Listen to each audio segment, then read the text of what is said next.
এভাবে দুধ পুলি বানালে স্বাদ যেমন সুন্দর হবে, তেমন ফোটাবার সময় একটাও পুলি ভেঙে যাবে না, আর ঠান্ডা হয়ে গেলেও শক্ত হয়ে যাবে না।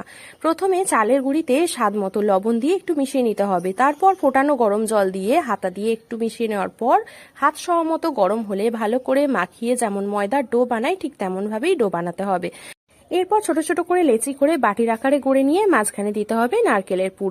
নারকেলের পুরটা বানিয়েছি কড়াতে নারকেল দিয়ে নাড়াচাড়া করার সময় বেশ খানিকটা গুড় দিয়ে আর একটু এলাচ গুঁড়ো দিয়ে মিশিয়ে নেওয়ার পর তারপর পুলির আকারে গড়ে সবকটা রেখে দিলাম। একটা পাত্রে নিয়ে নিয়েছি বেশ খানিকটা দুধ, তার মধ্যে 2 চামচ পরিমাণে গুঁড়ো দুধ নিলাম, আর সাথে দিয়ে দিতে হবে স্বাদ মতো গুড় অথবা চিনি।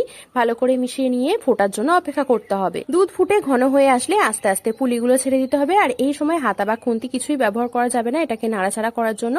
কড়ার হাতলটা ধরে হালকা করে একটুখানি নেড়ে ছেড়ে দেবেন। তার আগে খুব সুন্দর একটা সুগন্ধের জন্য 2টো ছোট এলাচ ফাটিয়ে দিয়ে দেবেন। একটু শক্ত হয়ে আসলে ভালো করে নাড়িয়ে ছাড়িয়ে নিয়ে আরো 10 মিনিট ফুটিয়ে নিলেই